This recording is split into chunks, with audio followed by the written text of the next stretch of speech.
According to data from Andreessen Horowitz, 80% of American startups building on open-source AI are running their code on Chinese models right now.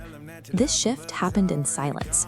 These models enter the US market through white-label agreements and third-party APIs that mask their origin. Earlier this year, researchers discovered that Cursor, the most popular AI coding tool in America, was routing queries through Kimi K2.6, a model built by the Beijing-based startup Moonshot AI, without disclosing that to its users. The migration was driven by a pricing model from American incumbents that had become an unsustainable utility bill. For many developers, paying for high-end access to OpenAI or Anthropic felt like an electricity bill that doubled every year. This chart shows the economic gap breaking the market. Anthropic's Claude Opus 4.8 cost $25 per million tokens. DeepSeek V4 Pro cost 87 cents. Most assume this price cut requires a quality trade-off. The data says otherwise. On the Stanford AI Index, the performance gap is 2.7%, and on SweBench Pro, they are within a tight margin. When the math is this lopsided, the calculation for a CTO changes.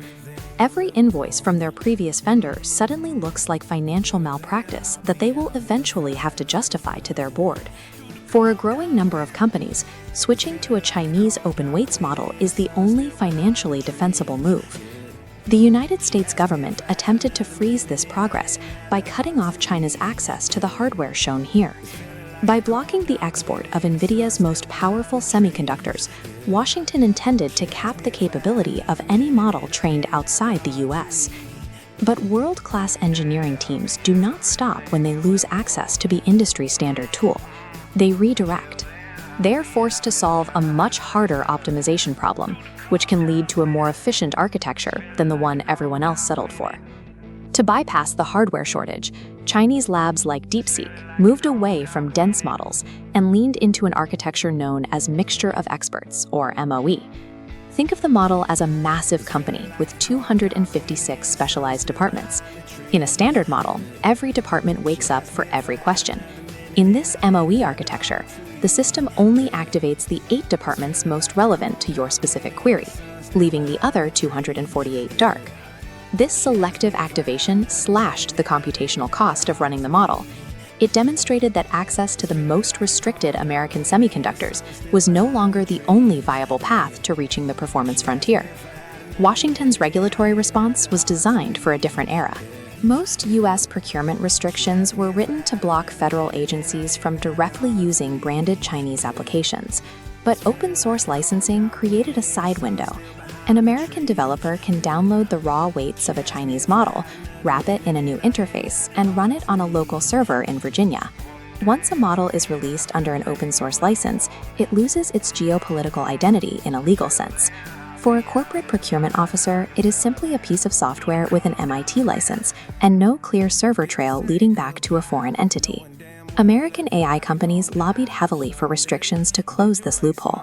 Their efforts struggled because they were effectively asking the government to protect a premium pricing model that the market had already moved past.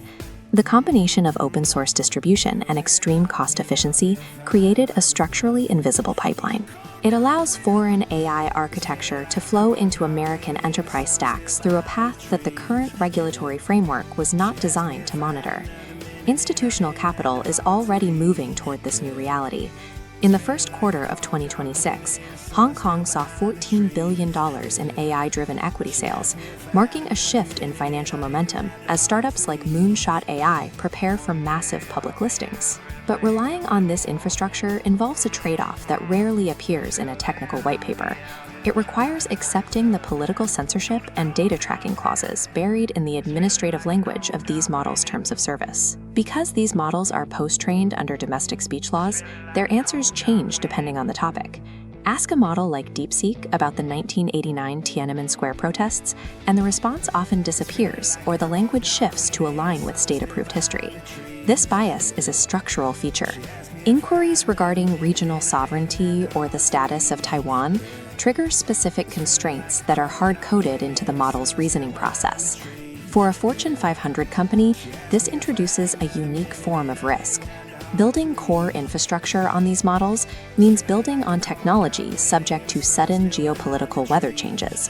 A shift in policy could turn a cost-saving tool into a liability overnight. The performance gap has closed.